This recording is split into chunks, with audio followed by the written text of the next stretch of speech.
HSC 2026 এর শিক্ষার্থীরা, তোমরা সবাই শুভেচ্ছা নিও। তোমরা যারা সামনে টেস্ট পরীক্ষায় অংশগ্রহণ করবা এবং পরীক্ষা দিবা, তাদের জন্য ব্যবহারিক জ্যামিতি 7.1 এবং 7.2 এই দুইটা অধ্যায় কিন্তু খুবই গুরুত্বপূর্ণ। তোমরা শুধুমাত্র পরিসংখ্যান আর এই দুইটা অধ্যায়ের জ্যামিতিগুলো যদি ভালো করে করতে পারো, তাহলে তোমাদের কিন্তু ফার্স্ট মার্ক নিশ্চিত হয়ে যাবে, কারণ তোমরা শর্ট সিলেবাসে পরীক্ষা দিবা। আজকে আমি তোমাদের জন্য এই 7.1 আর 7.2 ব্যবহারিক জ্যামিতি এই দুইটা অধ্যায় থেকে একটা প্রশ্ন তৈরি করে দিলাম। এটা 50 নম্বরের একটা পরীক্ষা। আর এইখানে এই দুটো অধ্যায়ের গুরুত্বপূর্ণ যে টপিকস গুলো আছে সবগুলো আমি এখানে কভার করে দিছি। তোমরা যদি শুধুমাত্র এই প্রশ্নটা যদি ভালোভাবে যদি করতে পারো, বা এখানকার উত্তরগুলা এবং এখানে সৃজনশীল যেগুলো আছে এগুলা যদি ভালো করে করতে পারো, তাহলে আশা করি তোমরা টেস্ট পরীক্ষায় এবং ফাইনাল পরীক্ষায় এই দুইটা অধ্যায়ের জন্য এর বাইরে আর কোনো কিছু তোমাদের করতে হবে না।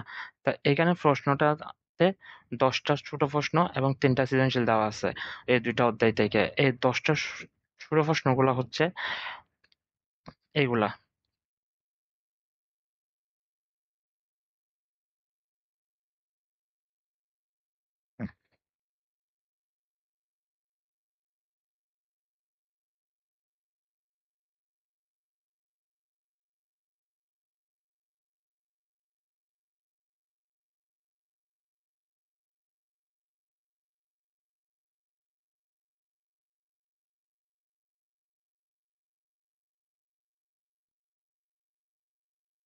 আর সৃজনশীল প্রশ্নগুলো হচ্ছে, এটা হচ্ছে 1 নম্বর সৃজনশীল প্রশ্ন। প্রশ্নটা একটু ভালো করে দেখো সবাই। তারপর এটা হচ্ছে 2 নম্বর সৃজনশীল প্রশ্ন।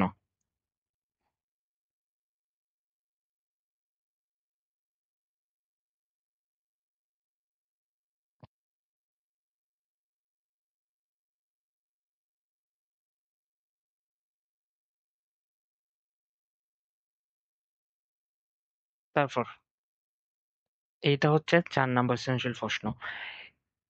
এই 50 নম্বরের উত্তরগুলো তোমরা রেডি করে রাখবা এবং নোট করে রাখবা।